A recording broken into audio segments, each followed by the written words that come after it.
Yeah, just like how come you can't send things in PDF format? Because because it's harder to print them out sometimes, and sometimes we need to manipulate them. Sometimes I just need to take a piece of it, and if it's in PDF, I cut it, I paste it, it goes crazy.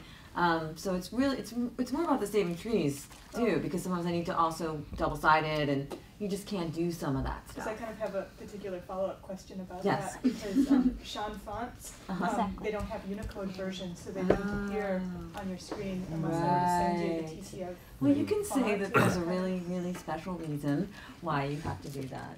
I have a quick question. Oh, go ahead.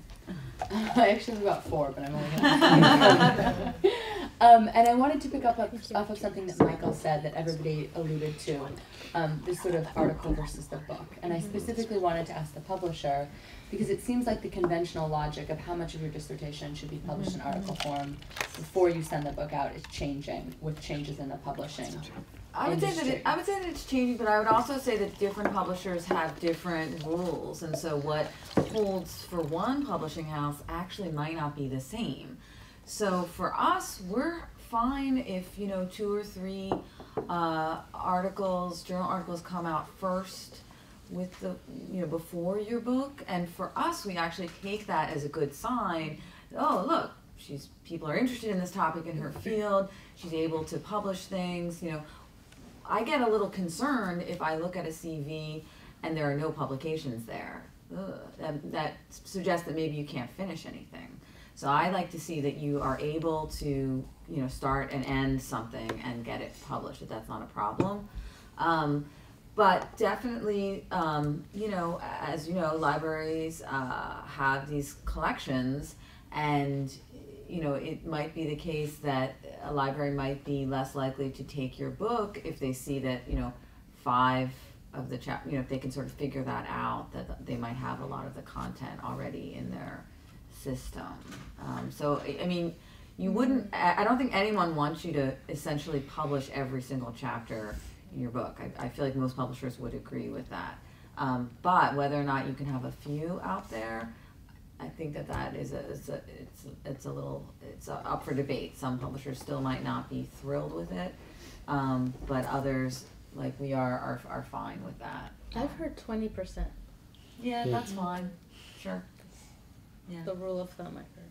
Yeah. I think the way you have to think about it is whether it's going to affect from a publisher's point of view, is whether it's going to affect the sales of your book. Right. And it can be a positive to have articles out there.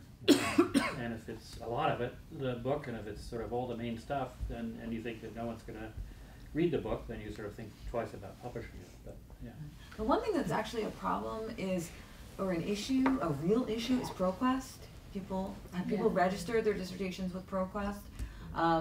So there's something called ProQuest, and a lot of universities, from my understanding, I think they just signed it up because it was someone would take over all that work and format it, and it would get put in this repository, and so then it exists forever. But if you send me a project and the dissertation is the same title as the book that you're sending to me, I can stick your name in. I did this yesterday. I stuck someone's name in Google and I put in that title and it came up, and I got her dissertation in 2 seconds. And now she's wanting me to publish this, and and some librarians will say, well, maybe we don't need to have that book because it exists already in our library. So for that reason alone, you cannot have the same title for your book as what your dissertation was. So if you have that really great title, save it for your book.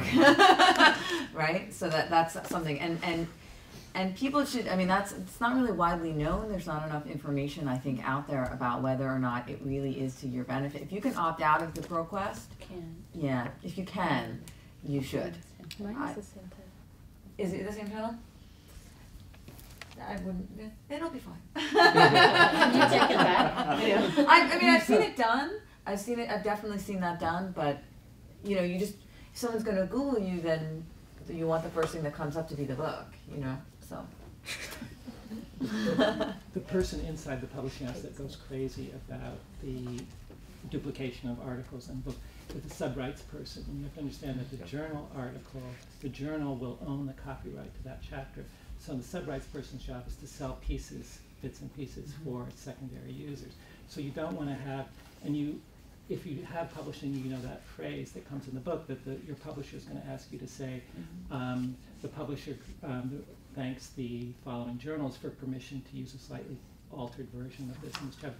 But if there's more than 1 or 2 chapters like that, it compromises the ability of the publisher to represent the book as the intellectual property that they're then sending out into the world and they're making profits off of. So that's how you, just there's that capitalist business point of view about it, that a journal article, the journal owns the copyright to the material, to the articles that you write, not your book publisher.